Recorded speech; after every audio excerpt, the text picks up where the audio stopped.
Bonjour et bienvenue dans ce nouveau numéro de Parlement Hebdo en compagnie de Mickaël Zamès. Bonjour Mickaël.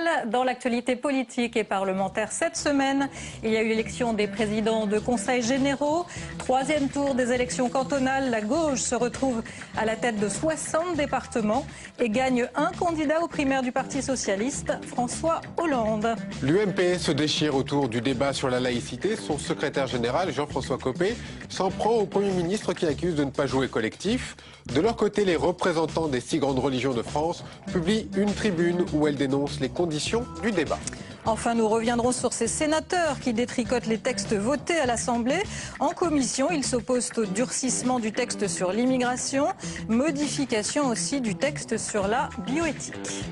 Et avec nous sur ce plateau, Hervé Novelli, bonjour. Merci d'avoir accepté notre invitation. Vous êtes député UMP d'Indre-et-Loire, plus connu comme étant de fibre libérale. Vous avez d'ailleurs créé un courant au sein de ce parti majoritaire qui s'appelle les Réformateurs. Vous avez été secrétaire d'État du gouvernement de François Fillon, en charge du commerce, de l'artisanat, des petites et moyennes entreprises. Et à ce titre, on vous connaît notamment pour être à l'origine d'une démarche qui a créé beaucoup de monde sur le marché, qui s'appelle les auto-entrepreneurs. Oui, c'est vrai, c'est une grande fierté pour moi. Alors, vous avez quitté le gouvernement Fillon en novembre dernier. Vous êtes maintenant secrétaire général adjoint de l'UMP. Vous y représentez donc la libérale, comme on a dit, pendant que l'autre adjoint, Marc-Philippe Daubresse, représenterait plutôt la tendance centriste. Jean-François Copé a voulu montrer là son respect des courants au sein de l'UMP. Question quand même, est-il facile et même possible d'exister aux côtés de Jean-François Copé ? Exister médiatiquement, et il a une notoriété, une aura médiatique qui est indéniable. Mais j'ai parfaitement trouvé ma place, je le crois, auprès de lui. Je me concentre surtout sur des débats, des propositions. Je suis plutôt un homme de réflexion et de propositions. Et là, j'ai toute ma place. Et il vous écoute ? Je pense, oui. Parce qu'on a vu, vous parler de médias. C'est vrai qu'au temps du temps de Xavier Bertrand, il y avait 2 porte-paroles qui assuraient les points presse. Là, il est son propre porte-parole. On vous entend guère. Oh, écoutez... On entend plus Marc-Philippe Daubresse, par exemple. C'est-à-dire que les 2 derniers points presse, je n'étais pas là parce que j'avais des obligations politiques à Bruxelles et puis une autre dans ma province pour l'enterrement de Jean Royer, et je tenais à être présent pour cette grande figure tourangelle. Donc je n'ai pas été. Mais rassurez-vous, je serai là mercredi au point presse. Très bien, nous sommes rassurés. On commence avec les élections cantonales, suite et fin.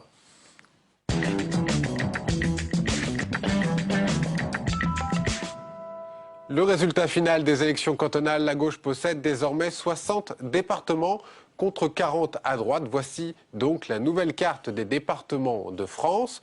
Une élection marquée par des surprises lors du 3e tour. Ce 3e tour, c'est l'élection des présidents des conseils généraux. Les explications de Thomas Soulier. Voici la nouvelle carte des conseils généraux. 60 départements dirigés par la gauche grâce aux victoires dans le Jura et les Pyrénées-Atlantiques, et 40 par la droite qui a conquis le Val d'Oise. Pas de grand gagnant au final, le PS atteint son objectif et la majorité présidentielle résiste bien, notamment dans la Loire et la Savoie où Hervé Guémard a été élu. Du côté des personnalités, à noter l'élection de Marisol Touraine en Indre-et-Loire, elle est la seule femme nouvellement élue. Du côté des centristes, Maurice Leroy garde son siège en Loire-et-Cher et François Sauvadet en Côte d'Or. En tout cas, bravo à tous, hein. C'était une belle victoire, je vous dis un grand merci. Mais aujourd'hui, tous les regards étaient tournés vers lui. Monsieur Guérini est élu président du Conseil général à la majorité. Alors que le PS vient de lancer une commission d'enquête sur d'éventuelles pratiques frauduleuses dans les Bouches-du-Rhône, Jean-Noël Guérini est réélu président. Le nouveau Jean-Noël est né à l'instant où je vous parle. Cette campagne a été parfois très dure, exaspérante, où on faisait un personnage de moi, un véritable bandit, quelqu'un d'infréquentable, etc. Et croyez-moi que je suis un personnage totalement différent. Face aux accusations, Jean-Noël Guérini a décidé de lever le pied. Il ne dirigera plus la fédération PS des Bouches-du-Rhône. Hervé Novelli, c'est un vrai recul pour la droite au niveau local. On ne peut pas dire autre chose aujourd'hui. C'est irréversible pour votre parti? C'est une défaite. Mais regardez les chiffres. Aujourd'hui, on a la démonstration que tout ce que disait le PS, à savoir ses espoirs d'enlever 10 départements, au total et au final, on en gagne un et ils en gagnent 2. Voilà la réalité arithmétique et ça donne quand même au niveau local. Absolument. Il ne s'agit pas de nier la défaite. Nous n'avons pas fait un score égal à nos attentes, mais pour autant, nous avons bien résisté. C'est du reste même le thème de votre reportage. On a vu qu'il y a des coins quand même, comme en Savoie par exemple, où Hervé Guémard, du haut de ses 51 ans, est président au bénéfice de l'âge. Oui, il y avait plusieurs départements qui étaient... Il y avait plusieurs départements qui étaient en balance et eh bien, la droite a gardé 2 départements en balance et voilà, c'est ainsi. Soulagement. C'est plutôt bien résisté, mais ça ne doit pas nous exonérer d'une réflexion sur les conditions de cette élection marquée par une abstention massive, donc un désarroi, une désaffection, un désintérêt, marqué aussi par une poussée du Front National qu'il ne faut pas négligé, même si au final, il y a 2 conseillers généraux du Front National. L'abstention, selon vous, elle était due uniquement au mode de scrutin aujourd'hui pour les départements, ou c'est une abstention qui devient finalement un vrai parti? Il y a un désintérêt pour une élection cantonale qui n'était pas couplée avec une autre élection cette fois-ci. Et on voit bien l'intérêt de la réforme territoriale et de l'émergence de ce conseiller territorial qui sera à la fois conseiller régional et conseiller général. Ça, c'est indiscutable, un désintérêt pour cette élection qui a vieilli. Et il y a aussi, bien sûr, les conséquences d'une crise qui dure depuis maintenant près de 4 ans, d'une crise économique majeure qu'on n'a jamais connue depuis les années 30, d'une montée du chômage, de la souffrance sociale dans notre pays comme dans tous les pays de l'Union européenne, et donc une amertume, un désarroi, une désaffection qui se traduit par un recul des positions du parti de gouvernement, comme ça se passe aussi partout en Europe. La crise peut expliquer vraiment l'abstention? C'est la crise qui explique les difficultés et qui fait en sorte que ces difficultés, eh bien, elles se traduisent par des comportements électoraux dont on sait bien qu'ils ne sont pas favorables au pouvoir en place, quel qu'il soit. Partout en Europe, le pouvoir en place recule. Et j'allais dire, d'une certaine manière, c'est assez logique. Rappelez-vous, Winston Churchill, pendant la guerre, et tout de suite après la guerre, il a été débarqué. Et donc, parce qu'il était associé à cette période difficile. Et tout notre défi, il est de faire en sorte que l'année prochaine, lors des échéances majeures, eh bien, nous puissions continuer à réformer notre pays dans la sérénité, mais avec l'obligation de le faire. Un mot peut-être de Jean-Noël Guérini, vous avez vu, qui se dit président PS donc du Conseil général des Bouches-du-Rhône, qui se dit un homme nouveau maintenant qu'il a été élu, réélu. C'est un peu risible. C'est un peu risible, surtout de voir la défense du Parti socialiste de Jean-Noël Guérini. Alors voilà, il y a eu un rapport, puis il y a eu un deuxième rapport de M. Montebourg, qui d'habitude est un peu plus écouté au Parti socialiste qu'il ne l'est aujourd'hui. Et là, on se décide à faire une enquête, ce sera donc la 3e, puis il y en aura peut-être une 4e ou une 5e.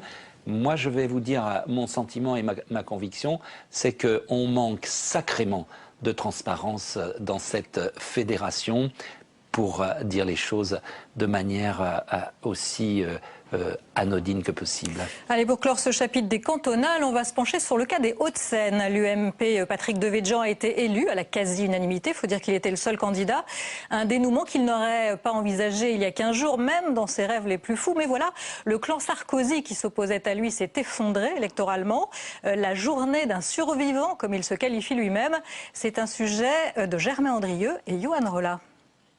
Il y a une semaine, presque personne n'aurait misé sur sa réélection à la tête du Conseil général des Hauts-de-Seine. Aujourd'hui pourtant, l'élimination de sa rivale Isabelle Balkany a changé la donne.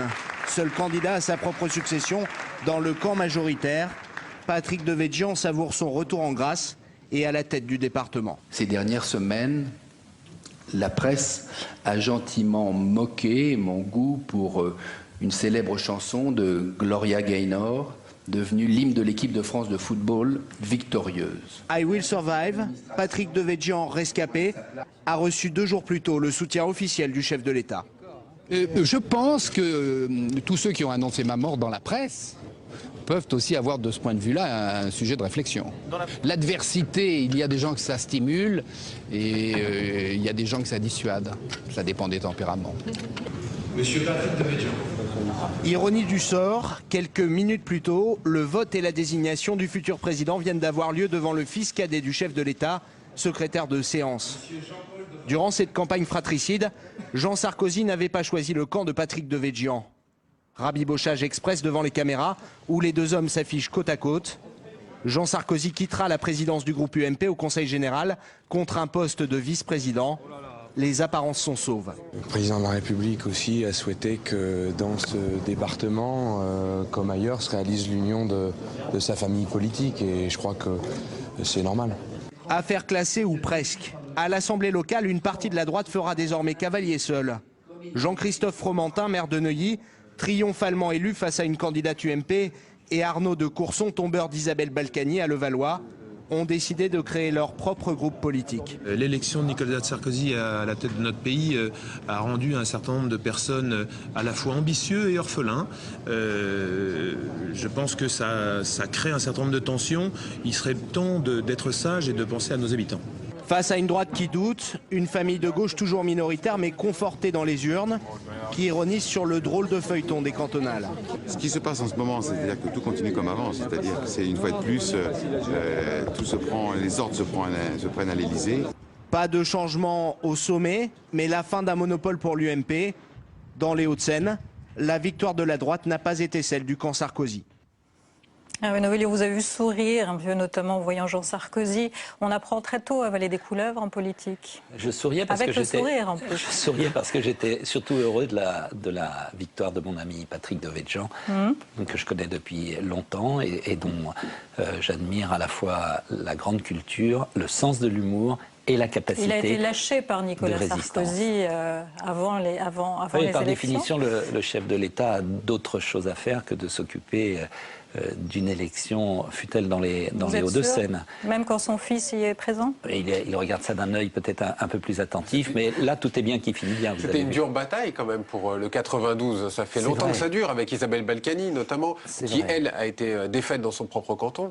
Oui, c'est vrai, et je dois dire que je suis très heureux que Patrick puisse aujourd'hui présider aux destinées de ce beau département. Est-ce que la marque Sarkozy était un handicap dans ce scrutin? Il faut bien se garder d'attribuer des défaites à telle ou telle cause personnelle. Et il y a eu un recul, je l'ai dit, et cela a touché des conseillers généraux sortants.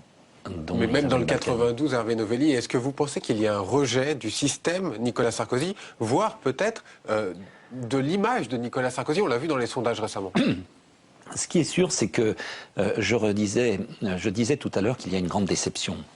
Et cette grande déception, elle est liée à la crise, mais elle peut s'incarner dans le candidat Nicolas Sarkozy devenu président. Et il n'y a rien d'illogique à cela. Tout notre défi, tout le défi de Nicolas Sarkozy, et il est capable de le relever, bien sûr, le défi, il est de faire en sorte que ces électeurs qui ont voté pour lui en 2007 et qui se sont détournés à l'heure où l'on se parle, puissent revenir voter pour Nicolas Sarkozy. Et ça, j'ai la conviction que cela est possible. C'est l'affaire à la fois du gouvernement, du président et des partis qui le soutiennent. Et au lendemain de ces résultats, l'UMP est dans tous ses états.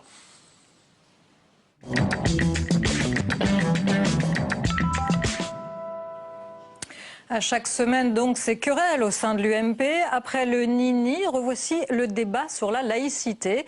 C'est Jean-François Copé, secrétaire général de l'UMP, qui ouvre le feu. Il reproche rien moins qu'au Premier ministre son manque d'enthousiasme pour ce débat qui a lieu le 5 avril. Il accuse même d'en faire une posture. En ce mardi, c'est l'heure des contrefeux. Germain Andrieux. L'explication de texte a eu lieu avant le Conseil des ministres. À la sortie, pas un mot, pas un commentaire sur le duel au sommet de l'UMP. La majorité est encore sous le choc de l'attaque de Jean-François Copé contre François Fillon. Lorsque vous lui posez la question, mais monsieur Fillon, vous craignez pas la stigmatisation dans un débat sur l'islam?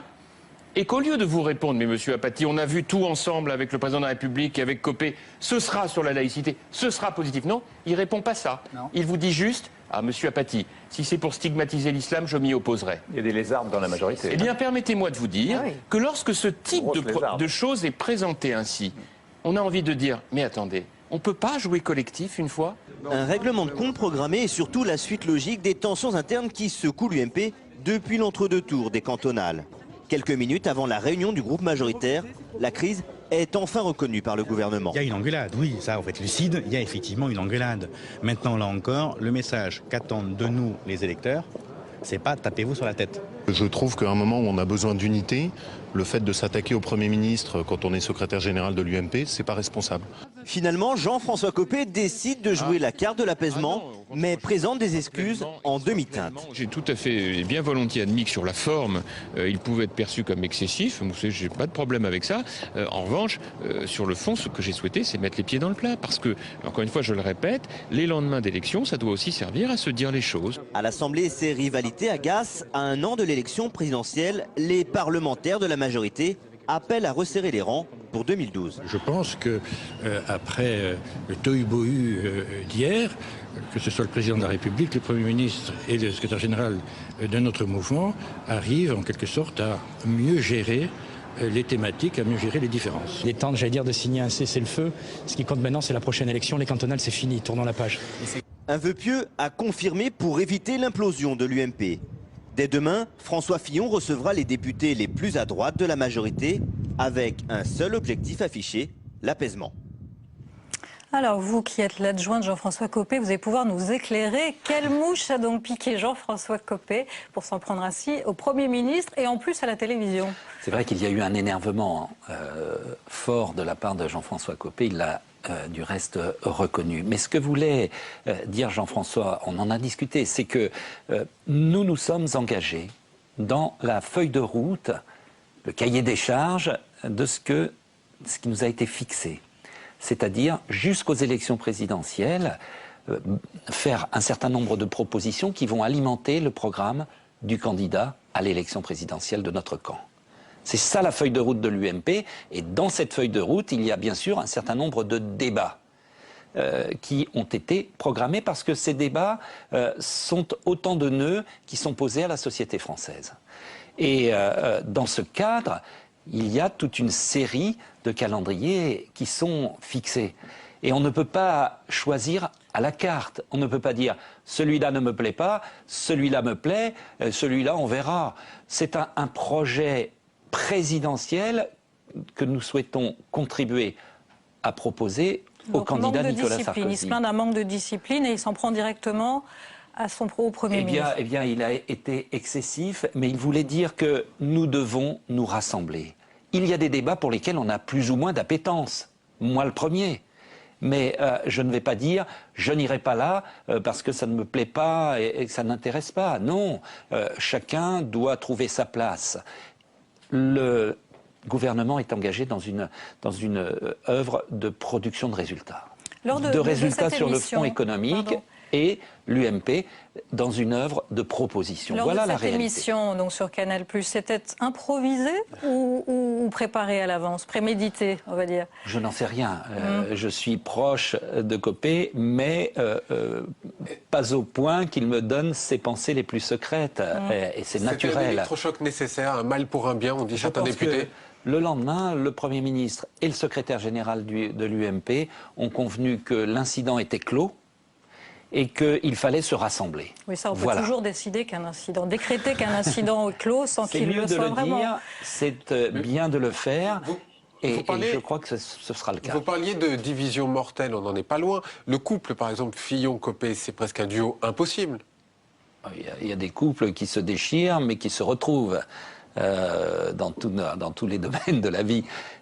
Et là, ils ont, je dirais, besoin l'un de l'autre Le Premier ministre, il a une tâche à accomplir avec le gouvernement sous l'autorité du président de la République, c'est que nous ayons des résultats sur le front économique, sur le front social, qu'il y ait un certain nombre d'actions concrètes qui soient menées durant cette année. C'est là qu'on l'attend. On l'attend moins sur les débats, le gouvernement. On l'attend moins sur les propositions pour l'avenir. Donc il fallait recadrer. Et donc il y avait une répartition des rôles. Il était bien que le secrétaire général de l'UMP fasse la clarification qui s'imposait au gouvernement d'obtenir des résultats dans l'année pour bien préparer cette échéance et au parti de faire des propositions pour l'au-delà 2012. Alors, voilà. il est quand même assez critiqué au sein de la majorité. On a vu cette tribune qui a été publiée cette semaine dans Le Monde par Laurent Wauquiez et 50 députés de la droite sociale, c'est quand même pas mal, qui critiquent la gestion du parti. Ça vient quand même très vite parce que c'est un jeune secrétaire général. C'est vrai. Et moi, de mon poste, j'observe qu'il n'a pas eu droit à une période d'essai, comme on dit. C'est-à-dire que ceux qui ont été écartés, parlons clair, ceux qui ont été écartés de la direction précédente se sont mués en opposants déterminés à, la direction du parti. Voilà la réalité. Et je le regrette. Et je pense que la raison devrait... Ceux qui appellent à la raison feraient bien eux-mêmes d'être raisonnables. C'est par exemple l'ancien secrétaire général de l'UMP. Ils étaient là dans votre reportage, donc vous les avez reconnus. Bon, vous ne voulez pas citer... Je ne veux pas faire de délimitation ad hominem, c'est pas mon propos. Mon propos, il est de dire qu'aujourd'hui, l'heure doit être au rassemblement et non pas au pilonnage systématique de celui que le président de la République a souhaité voir à la tête du parti le plus important de la majorité. Mais il ne peut pas y avoir un peu de débat? Bien sûr qu'il faut des débats. Non, mais moi je suis pour les débats. On peut ne pas être tout à fait d'accord avec... Vous avez tout à fait raison. Alors on l'exprime, par exemple à la tribune, en disant je ne partage pas telle ou telle option. Moi j'adore les débats. J'adore les débats sur les idées, sur les propositions qu'il faut faire pour notre pays, sur la manière de sortir de cette crise. Et ça, c'est bien, c'est intéressant. Par contre, débattre sur l'opportunité d'un débat que nous avons tous collectivement décidé, eh bien voilà, ça montre malgré tout qu'il y a un peu plus de petites manœuvres que de grandes convictions. Ben, ce débat sur la laïcité, il en est encore question. Voilà que les responsables religieux s'en sont mêlés. Les représentants des 6 grandes religions de France ont publié mercredi dans Le Parisien une tribune commune dans laquelle ils interrogent sur l'opportunité d'un débat dans le contexte actuel. Ils se demandent également si c'est au seul parti, fût-il majoritaire, de conduire ce débat. Une réaction ? Oui, moi je comprends la réaction des églises ou des cultes. Je la comprends parce que eux aussi ont des choses à dire. Mais on ne peut pas dénier aux partis politiques dans leur ensemble et à l'UMP en particulier le soin de débattre aussi de la place des religions dans la cité et de l'organisation de notre République. Parce que vous le savez très bien et ça ne sert à rien de le cacher, de se dissimuler. La loi de 1905, elle a été faite en 1905. Eh bien, on va écouter tout de suite d'autres réactions recueillies à l'Assemblée nationale. Nous considérons qu'un grand parti politique qui débat du pacte républicain, et que dans la République, l'un des éléments constitutifs, c'est la laïcité, peut avoir quelques raisons d'organiser un débat là-dessus, à condition qu'il y ait à la clé des propositions concrètes et constructives. Je trouve ça très dangereux. Parce qu'on a la loi de 1905, et surtout très inutile. Parce que ça allait déboucher sur quoi? Sur une constatation que la République était laïque. Elle est laïque. Ce qui est sûr, c'est que voilà, elles sont plus laïques, ces religions-là, que le président de la République. Et ça, pour moi, c'est très important. Alors vous avez entendu Jean Glavany, ce sont les religieux qui appellent au respect de la laïcité, c'est un peu un comble. C'est un paradoxe, mais notre République est laïque. Simplement, cette loi de 1905, on peut peut-être s'interroger sur le fait de savoir si elle est aujourd'hui particulièrement, profondément adaptée à l'émergence de la seconde religion pratiquée en France, qui est l'islam, qui est intervenue bien après celle-ci. Voilà. Vous y serez mardi prochain? Oui, j'y serai. À ce débat. J'y serai. Contraint et forcé? Non, ou pas du tout, mais je suis fusil secrétaire général adjoint de l'UMP et il est naturel que je sois à toutes les conventions de l'UMP. C'est un peu ça. D'autres ont décidé de ne pas y aller, franchement. Ils ont dit des choses, ils ont dit « je n'irai pas ». Oui, bah, s'ils ont autre chose à faire, et Dieu sait si au gouvernement on a des choses à faire, eh bien, libre à eux de ne pas s'y rendre. Le Premier ministre, par exemple Le Premier ministre, il est Premier ministre, il n'est pas venu aux conventions précédentes. Et on comprend que ça charge le dispense de venir participer à des débats. C'est pas plus mal qu'il n'y aille pour pas, la préparation de l'élection présidentielle.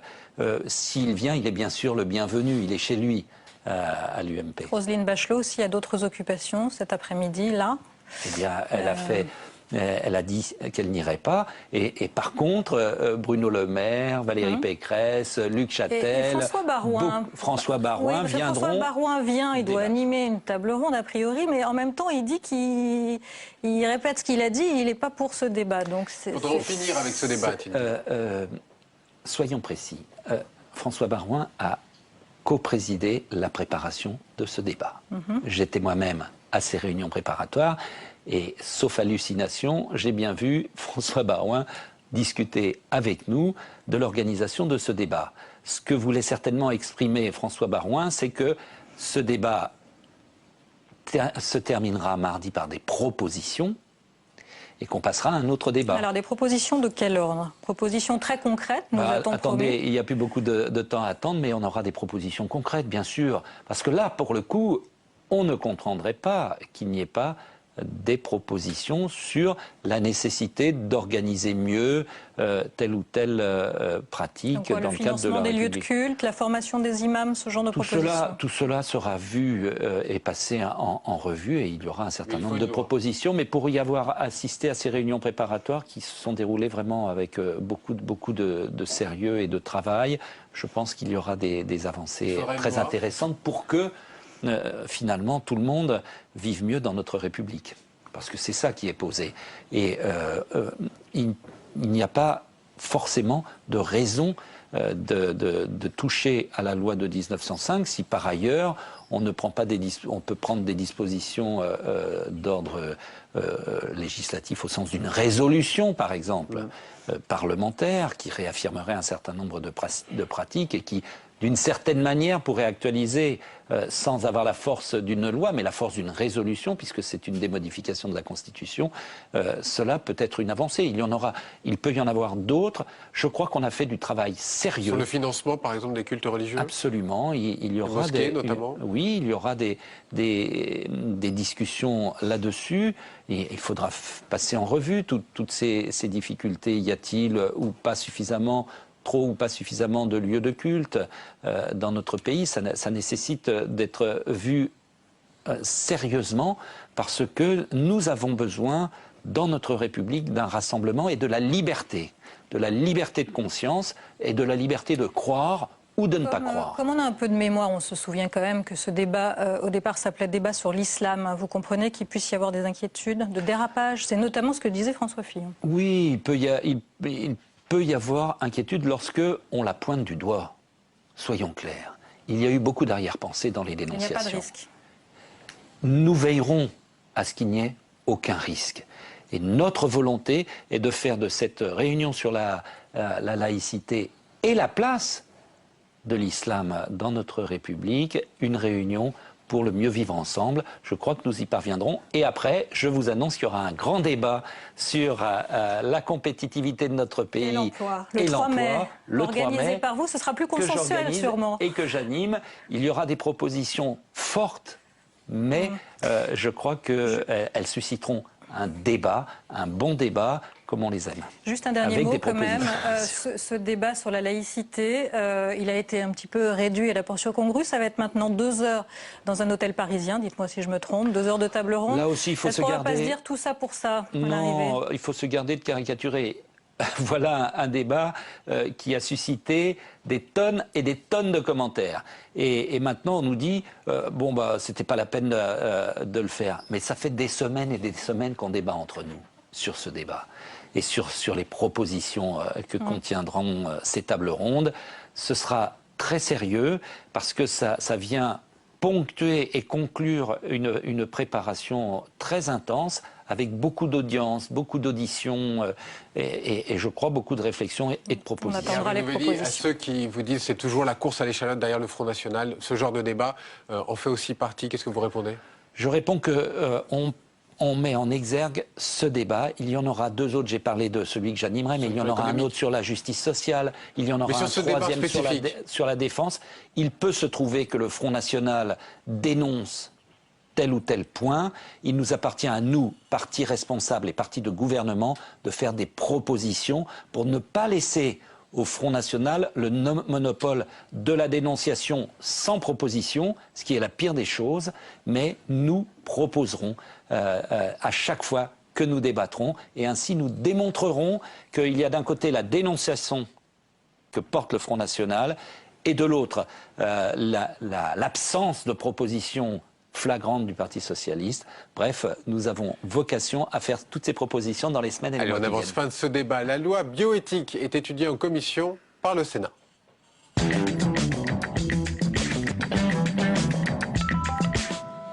Mercredi, le vote récent par les députés de la loi bioéthique en première lecture avait été dénoncé par les scientifiques comme une régression. La commission des affaires sociales du Sénat a décidé de corriger le tir dans un sens plus libéral. Elle ouvre par exemple la voie à la recherche sur l'embryon. Les explications de Flora Sauvage. Oui à la levée de l'anonymat des donneurs de sperme et d'ovocytes et oui à la recherche sur l'embryon sous conditions. La commission des affaires sociales du Sénat fait évoluer en profondeur le texte de révision des lois de bioéthique voté en première lecture par l'Assemblée nationale. Il me semble que la petite loi telle qu'elle est sortie de l'Assemblée nationale n'a pas fait beaucoup de progrès par rapport à l'existant et que donc on peut essayer de la faire avancer un peu. Et sur la recherche sur l'embryon, sur la question des mères porteuses ou sur la levée de l'anonymat des donneurs de gamètes, les sénateurs, quelle que soit leur appartenance politique, ont des avis divergents. Sur certains points extrêmement importants, on se rend compte que le clivage n'est pas droite-gauche, mais qu'il s'agit vraiment d'une interrogation, d'une interpellation de chacun de nous face à nous-mêmes. Pour le ministre de la Santé, Xavier Bertrand, qui est venu défendre son projet de loi à la réunion de groupe UMP hier matin, il n'est pas nécessaire d'avoir une révolution en matière de bioéthique. Je ne crois pas qu'il y ait une attente de révolution en termes de bioéthique. Pourquoi ? Parce que je pense qu'on a aujourd'hui une situation qui répond aux valeurs auxquelles on croit, la disponibilité, la non-marchandisation du corps humain. Et je pense que ça permet aussi à la recherche d'avancer. Les discussions devraient être animées la semaine prochaine dans l'hémicycle. L'examen du projet de loi débute mardi en séance publique. Hervé Novelli, on le voit, les sénateurs ont été encore une fois un petit peu plus audacieux que les députés, notamment en matière bioéthique. C'est très bien. C'est très bien, ça prouve l'utilité et le caractère indispensable de deux chambres dans les institutions de notre pays. Et j'espère et je pense qu'on trouvera cet équilibre qu'a cherché l'Assemblée nationale et que cherche différemment le Sénat entre, d'une part, la protection, l'intégrité de la personne et d'autre part, la nécessité de faire en sorte que la recherche dans notre pays ne soit pas bridée. C'est très important. C'est le but, que cet équilibre, la recherche française. Absolument. Et il faut absolument que nous soyons au même niveau en matière de recherche que nos principaux partenaires concurrents. Et c'est bien qu'il y ait débat sur des sujets aussi complexes, puisque la levée de l'anonymat est aussi un thème compliqué. Je suis favorable à tous les débats. Vous le voyez, celui-là comme tous les autres. Eh bien, c'est parfait. On passe au jeudi, quand François Hollande se voit doublement président.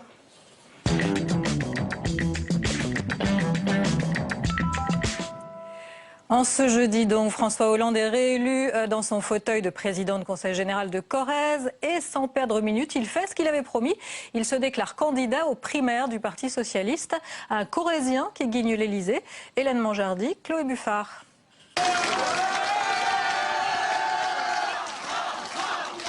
Sa candidature n'est pas une surprise, mais c'est maintenant officiel. François Hollande se lance dans la course aux primaires socialistes. Ici, à Tulle, devant vous, mes amis, j'ai décidé de présenter ma candidature à l'élection présidentielle à travers la primaire du Parti socialiste. Une annonce qu'il a choisi de faire à Tulle, son fief, devant des élus et militants socialistes. Il parle vrai, il parle aux Corréziens et je suis sûr qu'il va parler aux Français comme il parle aux Corréziens. Brillantissime comme d'habitude. On y croit et on va tout faire pour justement que ces chances on puisse aller jusqu'au bout. Oui. Je déclare la séance du 31 mars 2011 ouverte. Quelques heures plus tôt, François Hollande a été réélu à la tête du Conseil général de Corrèze. Cette victoire, le socialiste en a fait l'étape indispensable pour poursuivre son chemin vers 2012. Par 20 voix contre 17, M. François Hollande est élu président du Conseil général de la Corrèze. L'occasion pour le candidat de profiter des conseils de Bernadette Chirac, l'ancienne première dame élue au Conseil général. Est-ce que vous lui souhaitez bon courage? Bien sûr, s'il annonce sa candidature, il faut du courage, vous savez. François Hollande espère être en route pour l'Elysée. Pour l'instant, direction Paris. Un passage au journal télévisé ce soir et dès demain, premier déplacement de campagne à Boulogne-sur-Mer. Alors c'est vraiment parti pour 2012. Que vous inspire François Hollande comme potentiel rival de celui qui sera votre candidat? Attendez, parce potentiel, que la course d'obstacles est entamée. Voilà ce que ça m'inspire. C'est-à-dire qu'on voit la pléthore des candidats socialistes et je me demande comment et dans quel état l'un ou l'une va arriver après cet exercice. Finalement, ça vous importe peu, parce que quel que soit le candidat, selon les sondages, Nicolas Sarkozy arrive loin derrière. Oui, enfin, gardez-vous de penser que les sondages donnent la vérité un an avant l'élection. Mais il y a surtout quelque chose de paradoxal. C'est qu'on prépare un programme pour l'ensemble des candidats socialistes. C'est-à-dire que le candidat socialiste est là pour aller à la télévision annoncer le programme du Parti socialiste. C'est quand même une bizarrerie et il faudra qu'il s'en explique. Chaque candidat, et j'imagine les candidats aux primaires socialistes, doivent avoir leur projet et je leur souhaite bonne chance pour l'harmonisation qu'on leur propose. Alors que les sondages ne sont pas très bons pour Nicolas Sarkozy, finalement, elles vous arrangent ces primaires socialistes? Je ne vais pas vous dire que ça me fait de la peine. Hein. C'est très bien qu'il y ait ces primaires et je le dis, je suis curieux de voir. Vous savez, la droite, elle a essayé d'inventer un système comme cela. Ça n'a jamais marché. Ça n'a jamais marché. Eh bien, on verra si cela marche mieux au Parti socialiste. Ce qui me soucie beaucoup plus, c'est le vide sidéral des propositions aujourd'hui du Parti socialiste, quels que soient les candidats ou la candidate. On attend avec intérêt, parce que si c'est pour nous refaire le coup des emplois jeunes et des 300 000 emplois jeunes de 1997, ça date. Et donc je pense qu'on doit avec la présentation du projet que vers le passé, comme semble faire le Parti socialiste. Quand on voit ce qui se passe au sein de l'UMP en ce moment, les tensions, etc., on se dit parfois que de bonnes primaires seraient peut-être pas mal, au lieu de présenter comme ça directement un candidat unique qui serait peut-être Nicolas Sarkozy. Vous savez, c'est le président de la République est le candidat naturel de son camp, s'il décide de se représenter. Ça se passe comme ça sous la Ve République. Il a pu y avoir des contestations. On ne peut pas changer les règles, notamment quand les sondages sont très mauvais. Il y a eu des contestations par le passé, mais aujourd'hui, la réalité, c'est qu'il n'y a pas d'alternative. Il n'y a pas d'alternative ouverte, officielle. Et c'est cela qui est important. Or, une alternative, ça se construit. Ça ne se révèle pas au détour de telle ou telle petite phrase à un an de la présidentielle. On le sait bien et tout le monde en convient. Ce sera notre candidat parce que c'est le seul qui puisse nous mener à la victoire. Hervé Novelli, d'un mot. Jean-Louis Borloo, il doit y aller pour vous ou pas? C'est à lui de le dire, hein, l'élection elle est libre, mais moi je considère qu'aujourd'hui il y a un besoin de rassemblement qui est plus fort que le besoin de se différencier. Donc pas de Jean-Louis Borloo, si on comprend bien. Oui, mais bien sûr, parce que Jean-Louis Borloo a accompagné le président de la République dans son action depuis le début de ce quinquennat. Et donc, sur quoi va-t-il faire campagne? Sur le fait de se différencier alors qu'il a été l'un des plus proches de Nicolas Sarkozy. Ce qui ne va pas l'empêcher, visiblement, de quitter l'UMP au mois de mai. Nous verrons bien, moi, ce que je souhaite, et je m'entends très bien avec Jean-Louis Borloo, qui m'a toujours soutenu dans mes initiatives. Ce que je souhaite, c'est qu'il trouve toute sa place à l'intérieur de notre famille politique. Mais là-dessus, il y a des désaccords au sein de l'UMP, on l'a bien compris. Jeudi, le texte immigration, texte phare voulu par Nicolas Sarkozy après son discours de Grenoble, est détricoté par les sénateurs. 2 dispositions introduites par les députés qui modifient l'accès à la nationalité ont été supprimées. Mais François Fillon a promis aux députés qu'ils auraient le dernier mot. Une nouvelle bataille parlementaire en perspective, Alexandra Colino. C'était un projet emblématique pour le gouvernement. Le Sénat a choisi de retoquer une partie du texte sur l'immigration en commission des lois. Exit donc l'amendement voté par les députés restreignant le droit au séjour pour les étrangers sans papier malades. Exit aussi la disposition introduite par les députés de la droite populaire qui supprimait l'automaticité de l'acquisition de la nationalité pour les jeunes étrangers de 18 ans. On a considéré que c'était une remise en cause du droit du sol qui est une tradition française parce que ça aurait pu concerner des enfants nés en France, n'ayant jamais quitté le pays depuis 18 ans, ne parlant que le français, ayant toutes leurs relations en France, et puis qui auraient dû justifier leur demande de nationalité française à l'âge de 18 ans. Après la poussée du Front National au premier tour des cantonales et le débat au sein de l'UMP qui en a découlé, la majorité sénatoriale souhaite faire entendre ces divergences. Il ne faut pas donner l'impression qu'on court après le Front National, qu'on ne le combat pas forcément en prenant les mêmes positions que lui. On le combat en affirmant nos propres positions. Sur ce texte, le Sénat a choisi de se poser en rempart contre les excès du pouvoir. C'est appréciable qu'à la commission des lois,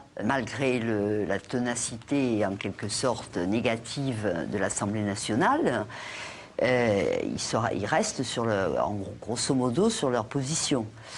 C'est-à-dire qu'ils ne veulent pas, pour employer une expression un peu familière, ici, ils ne veulent pas en rajouter. Le projet de loi sur l'immigration sera examiné en deuxième lecture en séance publique le 12 avril prochain. Hervé Novelli, la droite populaire, c'est à peu près une 50aine de députés qui ont été reçus par François Fillon cette semaine, ont obtenu gain de cause, on dit, de toute façon, ça sera retoqué à l'Assemblée nationale. Cette droite populaire, c'est devenu l'alpha et l'oméga de l'UMP ? Non, la réalité, c'est que c'est l'Assemblée nationale qui, dans notre Constitution, a le dernier mot. Et donc, si l'Assemblée nationale persiste dans le texte qui a été voté à l'Assemblée dans sa propre lecture, il est évident que c'est ce texte qui sera adopté. Par contre, ce qui est sûr, c'est que la droite populaire exprime une vérité à l'intérieur de notre groupe, un attachement aux valeurs dites régaliennes, d'autorité et de sécurité. On les entend beaucoup en ce moment. On les entend beaucoup et c'est très bien, ils expriment une sensibilité. Et ce qui est bien, c'est qu'il y ait d'autres sensibilités qui expriment elles aussi une autre réalité, par exemple les libéraux. Et une fois de plus, ce sont les sénateurs qui vont le plus à l'encontre des volontés gouvernementales. La Chambre haute, elle a une tradition de sérénité, mais aussi d'indépendance. Moi, je m'en réjouis. Mais de quel Parlement pourrait-on être fier s'il n'y avait pas cette volonté de peser sur des textes au sens de ses convictions? C'est ça qui est très important. Je ne suis jamais mécontent lorsqu'il y a des débats, y compris des débats qui peuvent avoir recelé des divergences entre l'Assemblée et le Sénat. Une petite réaction peut-être, Hervé Novelli, sur ces déclarations de Georges Tron, le secrétaire d'État à la fonction publique, qui a affirmé qu'il y aurait une remise en cause du dogme du non-remplacement d'un fonctionnaire sur 2 d'ici 2012. Non, lui répond François Baroin, ça ne sera pas ça, rien ne change au moins jusqu'en 2013. C'est quoi, c'est un nouveau couac au sein du gouvernement? Ce qui est très important, c'est la maîtrise des dépenses publiques. Et on sait que dans cette maîtrise des dépenses publiques, c'est le poids du nombre d'agents de la fonction publique qui est le plus important, y compris pour les retraites. On n'en parle pas suffisamment. Et donc, je pense qu'on doit avoir cette maîtrise de la masse salariale des fonctionnaires et de leur nombre. Donc Georges Tron s'est avancé un peu trop vite pour vous? Je pense que Georges Tron, s'il propose un système alternatif qui permettrait par exemple de s'interroger sur la pertinence d'une action publique exercée et pourquoi ne pas la transférer au privé dans certains cas. Il n'en a visiblement pas parlé à François Baroin auparavant, son ministre de tutelle. Il aurait peut-être dû, c'est une initiative, mais je crois que l'essentiel, c'est aujourd'hui après 2012, de s'interroger sur les fonctions de l'État. Hervé Novelli, c'est sur ces mots que nous allons nous quitter. Merci beaucoup d'avoir été avec nous pour commenter cette semaine d'actualité. Quant à nous, Michael, nous nous retrouvons la semaine prochaine, même lieu, même heure. Au revoir.